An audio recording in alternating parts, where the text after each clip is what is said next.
আসসালামু আলাইকুম রহমতুল্লাহ। সম্মানিত ভিউয়ার্স, আশা করি আল্লাহর রহমতে আপনারা সকলে ভালো আছেন। ভিউয়ার্স, আজকে আমি আপনাদের মাঝে উপস্থিত হয়েছি। ইমাম মুয়াজ্জিনদের বেতন কাঠামোর গেজেট প্রকাশ করা হবে বলে জানিয়েছেন ধর্ম উপদেষ্টা। অবশেষে মসজিদের যারা ইমামতি করবেন এবং মুয়াজ্জিন থাকবেন তাদের ক্ষেত্রে একটি বেতন কাঠামো দেওয়া হবে এবং ইমাম ও মুয়াজ্জিনদেরকে বিনা সুদে তাদেরকে ঋণ দেওয়া হবে। এরা ইমামতি এবং মুয়াজ্জিনের কাজ করার পাশাপাশি বিভিন্ন ধরনের কৃষি এবং ব্যবসা বাণিজ্য ক্ষেত্রে তাদেরকে সুযোগ দেওয়া হবে। আর কি ধরনের সুযোগ দেওয়া হবে সে সম্পর্কিত বিস্তারিত আলোচনা করব। তবে আপনাদের কাছে ছোট্ট একটি রিকোয়েস্ট, আপনি যদি আমার চ্যানেলে নতুন হয়ে থাকুন তাহলে চ্যানেলটি সাবস্ক্রাইব করুন এবং পাশে থাকা বেল আইকনটি বাজিয়ে দিন। চলুন কথা না বাড়িয়ে আসল কথায় যাওয়া যাক। ডক্টর আফম খালিদ হোসেন বলেন, একটি সমাজ গঠনে ইমাম মুয়াজ্জিন খতিবগণ যথাযথ ভূমিকা পালন করেন। তারা ভালো না থাকলে সমাজ ভালো থাকবে না, তাই তাদের বেতন কাঠামো তৈরি করা হচ্ছে। ইমামদের 2টি উৎসব বোনাস প্রদানে ধর্ম মন্ত্রণালয় কাজ করছে। এছাড়া মসজিদের জন্য নীতিমালাও করা হচ্ছে। ধর্ম বিষয়ক মন্ত্রণালয়ের উপদেষ্টা আফম খালিদ হোসেন বলেছেন, ইমাম মুয়াজ্জিনদের জন্য বেতন কাঠামো তৈরি করেছি। দ্রুততম সময়ের মধ্যে মন্ত্রী পরিষদে প্রেরণ এবং প্রধান উপদেষ্টার অনুমতি ক্রমে গেজেট প্রকাশ করা হবে। বেতন কাঠামো হবে 2015 খ্রিস্টাব্দের পে স্কেল অনুযায়ী। তাহলে 2015 সালের পে স্কেলের যেই বেতনটি ছিল সেই বেতন কাঠামো অনুপাতেই তাদেরকে একটি মাসিক তাদেরকে বেতন দেওয়া হবে।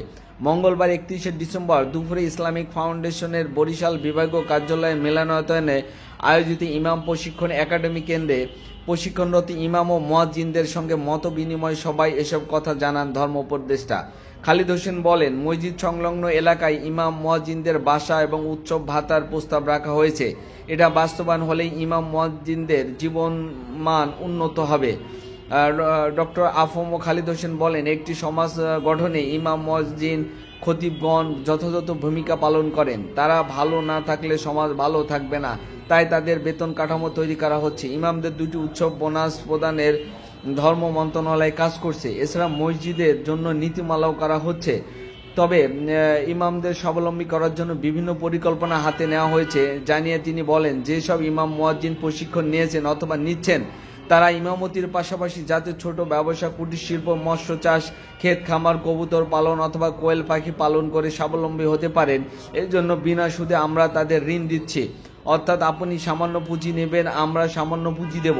ইমামতির পাশাপাশি ব্যবসা করে স্বাবলম্বী হবেন, এতে লজ্জার কিছু নেই। পেটের ভাত জোগাড় করা ইবাদত, সমস্ত নবীরা নিজ হাতে কাজ করেছেন। আমি ইমাম হয়েছি বলে একটু কৃষিকাজ কি করতে পারবো না? ধর্ম উপদেষ্টা বলেন, যেসব ইমাম ক্যান্সার, লিভারোসিস অথবা ডায়ালাসিস করছেন, চলন শক্তি হারিয়ে ফেলেছেন, তাদের আমরা এককালীন অনুদান দেব, ফেরত দিতে হবে না।